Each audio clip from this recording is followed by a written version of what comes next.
He walked into the police station as an innocent man, but within minutes, detectives were convinced they had their robber.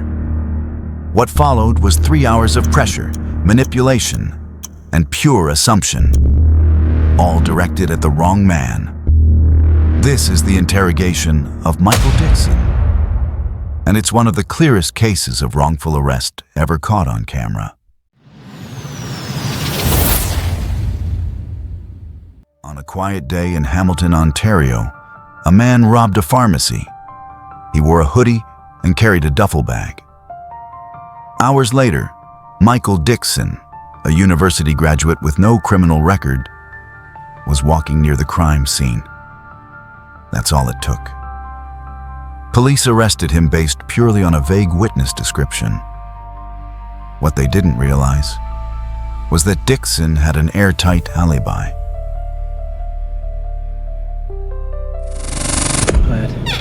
It's been a long 2 days. This is one of our interview rooms here at Hamilton Police, and this is audio and videotaped. Yeah, I noticed that. Okay, you're obviously not a stupid man. Video camera, microphones on the wall, so everything we say. From the moment Michael sits down, the pressure begins. Everything we say and do is recorded. That's for both of our benefit. Okay. It benefits everybody. And I'm gonna just discuss the situation with you. Great, okay. Okay. Before I do that, there's something I have to read to you.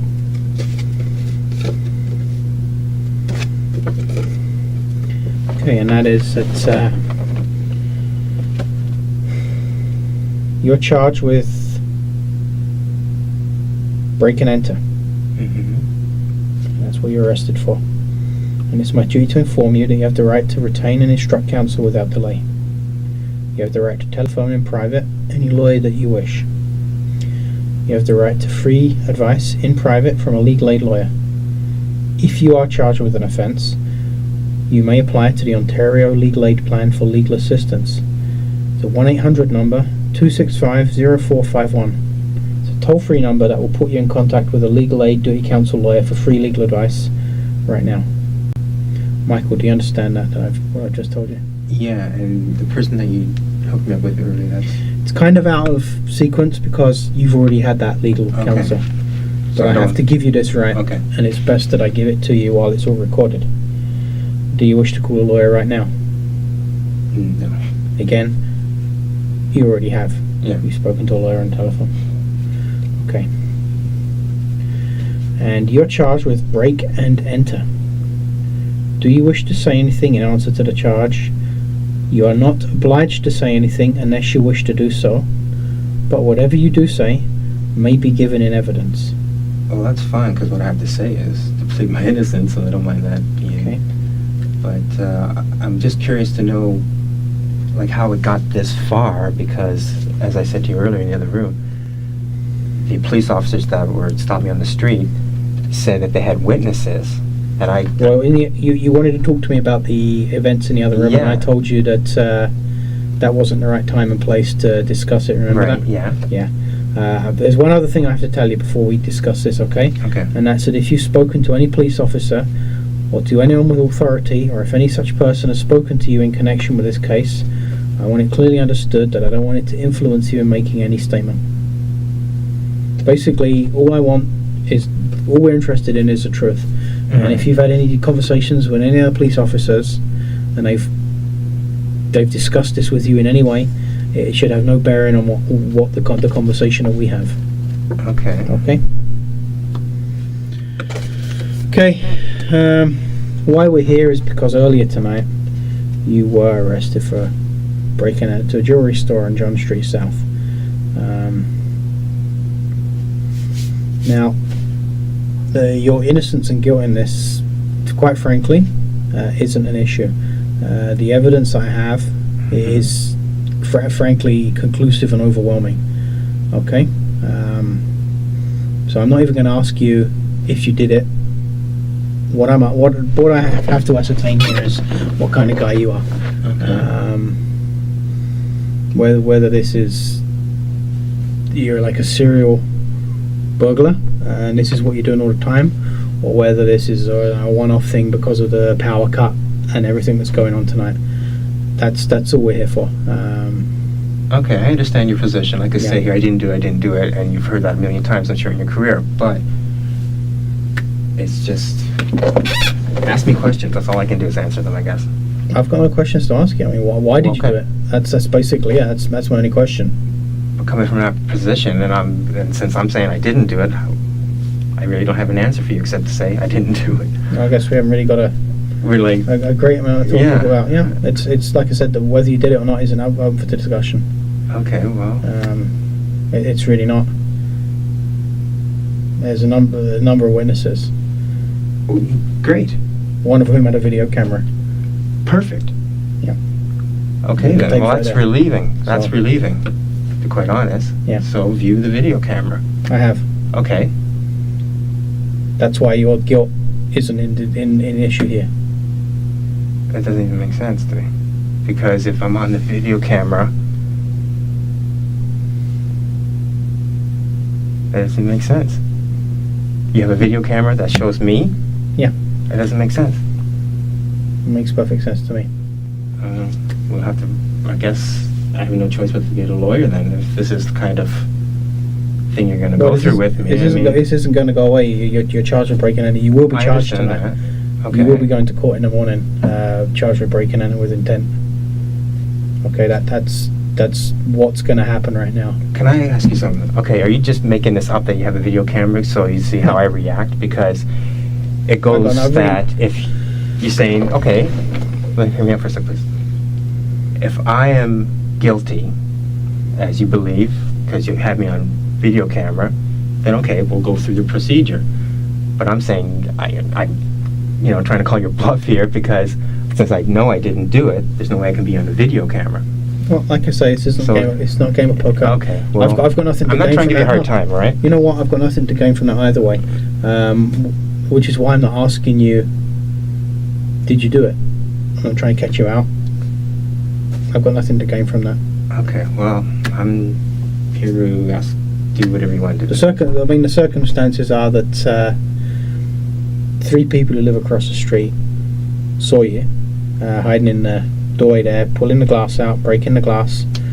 When the police officers, the 2 uniform officers who arrested you, pulled up across the street from you, they saw you run off down the alleyway, and then they described the police officer who arrested you chasing you on foot, and that police officer then arrested you around the corner. So this police officer recognizes me in green shorts and white t-shirt with a knapsack? All of the witnesses saw you running from the store, being chased by the police officer who arrested you. Well, no. When did this take place? Like, how long before I was arrested? Like, he ran immediately before. Seconds. Well, this isn't me. That's what I'm telling you. Okay, that's fine. Do you own a bicycle? No, not here in Toronto. I do, yes. Where do you live? In here, Hamilton, 9 Delaware. Okay, how long have you lived there? I moved in, I guess, August. Right. When in August? Oh, what date? I don't know. Yeah. I bought the house in April 30th, and I didn't move in until August. So, I can't remember, first week of August, whatever it was. I can't remember. Do you live there all the time? Yeah. So you don't own a bicycle? No, not here in Hamilton.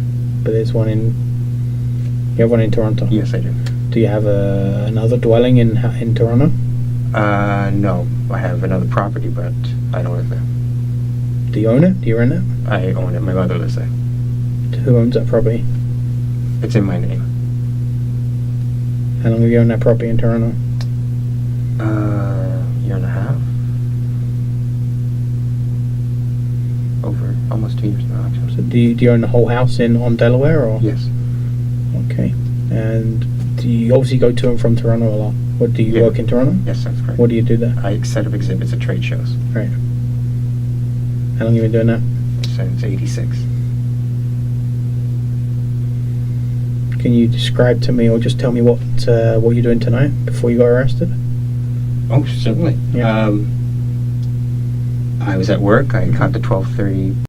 The officers are confident, overconfident. They assume he's guilty and proceed with tunnel vision. When Michael politely pushes back, they accuse him of playing games. He remains composed. But you can see it, the fear in his eyes as the weight of the system closes in. Got across John Street, walked maybe 3 paces, 5 paces, whatever, and then crossed across Hunter to the north side of Hunter. Did you run at any point?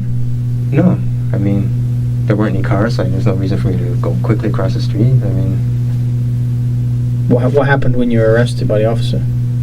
oh well, I could see figures, but it's dark, right? And I could sense like that person's coming towards me, and I was like, whoa, what's going on here?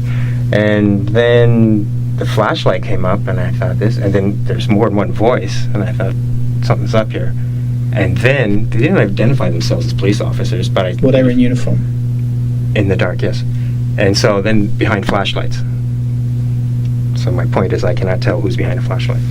And then I could see a weapon, and I was kind of like, they're saying get down to the ground. I'm kind of like, okay, like cooperate. And then I'm thinking, I don't know they're police officers. And I said as such, like, who are you? Are you police? And he's like, what do you think? As a response, and I got on the ground. And next thing you know, it was like police all around me. Where exactly were you when you were arrested? Can we do it on the board? Sure. How's that? Want me to do it? You set up exhibits. You're probably more artistic than me. When you maybe draw the layout of the streets, yeah, and maybe a dotted line that's your path. How's that? Sure. And another dotted line where the police officers come from. Okay, this is the tunnel, the bridge. Okay. And come at the bus station. So which way is north, towards the lake? The north. Okay. And so I came here. The EMS truck or whatever ambulance it was there. Went off, crossed here, and crossed here. That's it. Okay. Did you come straight from the bus? Yeah, absolutely. Like I even looked, I said maybe I should take a cab. I'm like, oh no. Okay, so you came straight off of the bus? Yeah. And that's it. Like the bus is. Ooh, that's it. It's like I was off the bus like maybe 2 minutes. So how long before you were arrested were you off of the bus? That's what I'm saying. Like from there to there, it's like not even 2 minutes. Did you stop or do anything in the interim? I was walking. I was trying to see in the dark and questioning. You know, like, am I going to get mugged? And that's about it. So where were you when you first became aware of the people who subsequently were police officers? Okay, well, there's a building here in the corner. That's like I got an entrance to whatever, parking or something, and there's another building here. There might have been some, actually I was walking. I saw the flashlight or something there, and I can hear hollering, and then someone else is here, and that person, or maybe, I don't know, maybe that person ran, I'm not sure. But anyways, I was approached here. Okay. Okay, great, thanks very much. Take a seat. What time did you get on the bus in Toronto? 12:30. I'm not trying to catch you out. It's just I didn't catch it the first time. The more information I give you, I think is the better. And what time did it arrive in Hamilton? Well, I didn't look at the clock, but usually an express is about approximately 45-50 minutes. The traffic was good, but there was a guy on who wanted to get off of Burlington, so he did pull off the highway to some intersection, not the station itself. And I believe the driver's name is Bobby. And there's about 4 of us on the bus. So I would say it was less than an hour. Right. Okay. Like I said, on the information that I've got, you're going to be charged tonight with breaking and entering. Mm-hmm. However, I do have a duty to make sure that the truth Mm-hmm. is... basically, the truth is paramount. and the true version of events is paramount. And I have a duty to investigate all of this, and I will investigate. Right. I assure you, I'll investigate this story thoroughly, and hopefully, I'll be able to find something here, Right. which will either prove or disprove, Okay. what we've discussed tonight. Yeah. Okay. Problem is the speed at which this is going. Yeah. You know, like when I was on the ground, I was saying, go quickly to the terminal. I have like 6 or so guys around me. You know, like talk to the bus driver. Right. You know, like I can't. I mean, I can't comment on things that Okay, happen I in, know, unfortunately. But now I'm left kind of- hanging, right? Now You I'm know? looking at this. I mean, this is basically on the evidence I've got. This is the only course of events that can take place right now. But I will certainly make sure that this is looked into thoroughly. Okay, I great. can give you my word on that. That's my duty. That's what I have to do. Okay, I trust you will. But Okay. I'm just saying, it's a shame that I don't even know where I'm staying tonight. Like what horrors are ahead of me. But I mean, this is.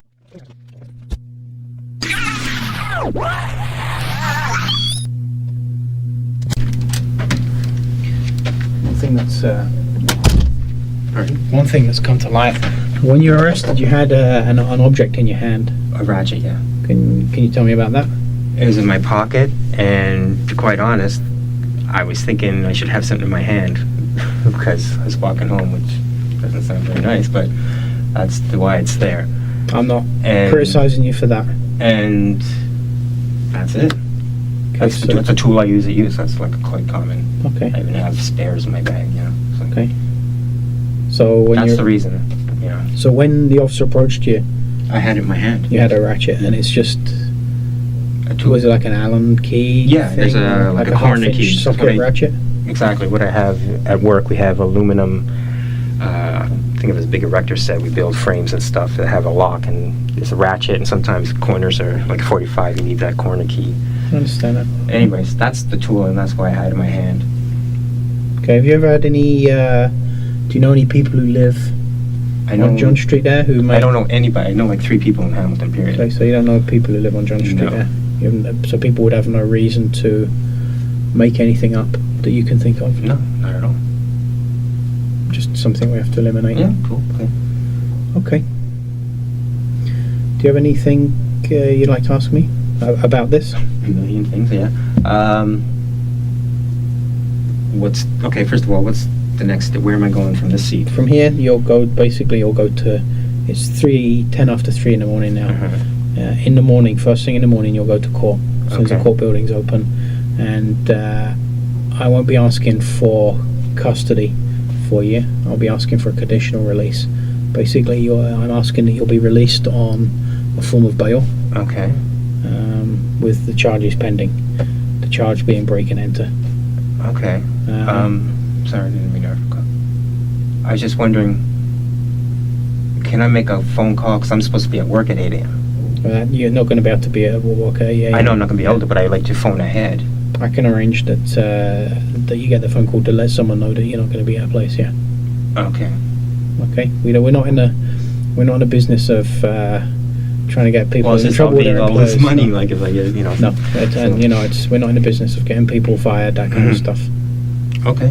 Well, Okay. that's one concern, and so I'm hanging out in that room till 10? Or No, whatever? we'll be taking you downstairs Okay. to a larger custody facility which you have downstairs. Sounds lovely. Well, it's not the most pleasant place in the world, but it's only for a few hours. Okay. Okay. From court tomorrow, what happens there? I don't know. The justice of the peace makes a decision. I can Okay. only tell you what I'll be requesting. That's a Okay. conditional release. Well, that sounds lenient. I mean, you could. Well, the case isn't up for trial. I don't know how to gauge these things, but I'm asking that you'll be released on some conditions. okay. Okay. That's it. And after that, I get notice in the mail, or like. No, after that? you'll be served. You'll be given your court date tomorrow. Okay. Okay. All right. And otherwise, I've already advised you. You know your right to legal advice, that yeah, kind exactly. of stuff, and Well, you're aware obviously of I that. have to because I don't know a thing about this. So. Okay. Yeah. And I'll make sure that you have my information. If you have any other questions, or your lawyers any questions, Mm-hmm. they can contact me here. Okay. Well, I'm And I kind will of look into, I will look into all of this. I trust you will, yeah. I will. I trust you will. I want to make sure we got the whole picture. Okay. Okay. Well, thank you, I guess. Okay. You're not in an enviable position, and I understand the process. I'm not satisfied with it. That's what I'm saying. and I don't And expect that you're going to be happy with it. And I'm thinking, no disrespect to you, but I know someone sitting in this chair has probably lied to you a million times, right? So I'm thinking, what can I do to convince you? I tried to give you the information. You've been very good with me, and I try and treat everybody as an individual. Okay. Hours later, Michael's alibi is confirmed. Surveillance footage from his doctor's office proves he was nowhere near the scene. He is released. No apology, no accountability. Just silence. From my point of view. So. Okay, so that's my the things that I look for. I know. Okay, cool. And I can assure you I'm interested in nothing but those things. All right. Well, I'll give you my we've got word the on same it. goal. Let's put it that Okay. way. Okay. So it's 3:13 in the morning on Right. Friday, the 15th of August, and I'm going to be concluding this interview now. Okay. Okay. Okay. So, you want to just come with me? Okay. This interrogation wasn't about finding the truth. It was about forcing a confession. And if not for that appointment, Michael Dixon might have been just another statistic. Injustice like this doesn't just ruin reputations, it ruins lives. This was the interrogation they didn't want you to see. This case reminds us, justice isn't automatic. It must be demanded and defended. In May 2012, Ontario Superior Court Justice Kim Carpenter-Gunn ruled in favor of Michael Dixon, awarding him $46,000 in damages, including $10,000 in punitive damages for his wrongful arrest and detention by Hamilton Police in 2003. The judge condemned the officer's conduct as high-handed, arbitrary, and highly reprehensible, highlighting systemic failures in the handling of the case. If you found this breakdown eye-opening, help us keep stories like this alive and voices like his heard. Like the video, share it with someone who needs to hear it, and subscribe for more real interrogations.